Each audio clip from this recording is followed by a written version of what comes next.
on se retrouve après 4 mois d'absence pour une toute nouvelle vidéo.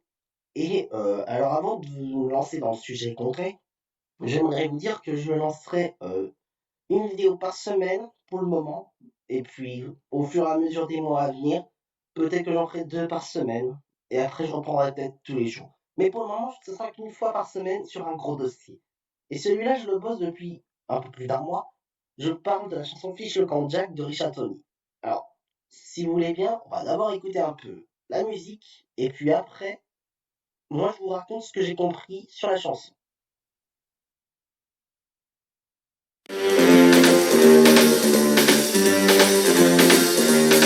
Fiche le camp Jack, je n'ai rien vu jamais, jamais, jamais, jamais. Fiche le camp Jack, je n'ai rien vu jamais. Fiche le camp Jack, je n'ai rien vu jamais, jamais, jamais, jamais. Fiche le camp Jack, je n'ai rien vu jamais. Alors, c'est pas évident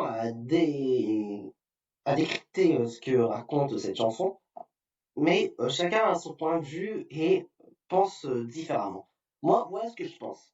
Enfin, il y a une chose dont je suis sûr, c'est que cette chanson n'est pas une version écrite par Richard Anthony, mais une reprise d'une chanson extrêmement connue aux États-Unis en 1960, c'est Hit the Road Jack, parce que si vous entendez bien la mélodie, c'est exactement que celle interprétée par Ray Charles. Moi, je suppose que Richard Anthony aurait eu une maîtresse et que sa femme l'aurait soi-disant découvert. Et il essaye de se défendre pour dire, hein, comment ça, moi j'ai une maîtresse? Non, à quoi ça me servirait?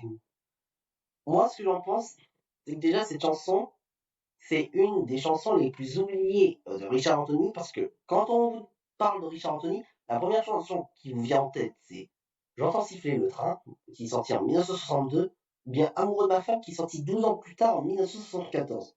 En même temps, ces deux plus gros succès n'ont jamais fait plus fort, en tout cas au niveau audience et au niveau écoute dans les années 60-70.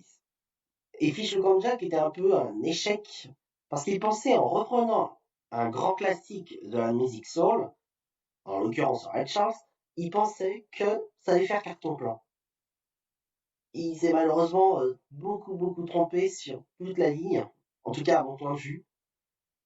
Et je pense que il n'y a jamais fait de reprise après ce grand tube de Red Charles, puisqu'il s'est rendu compte de son erreur que si il reprend des chansons qui sont déjà connues mondialement parlantes, il va très certainement perdre de la cote. Alors, pour pas se faire faillite avec sa vidéo son disque, il a dû écrire beaucoup de chansons très connues et un peu plus mélancoliques et personnelles, on peut dire. C'était le petit point de la chanson secrète. J'espère en tout cas que vous avez apprécié cette courte vidéo. Je vous l'ai dit tout à l'heure, mais je le redis. Ce sera tous les jeudis matin que je ferai une vidéo et que je la publierai tous les jeudis à 11h30. Et peut-être que je ferai sur le vendredi dans quelques mois.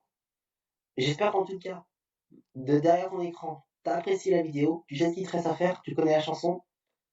Il reste à t'abonner, à liker, à partager et à commenter. Sur ce, je vous dis à jeudi prochain pour une nouvelle chanson secrète. Je vous dis ciao ciao ciao.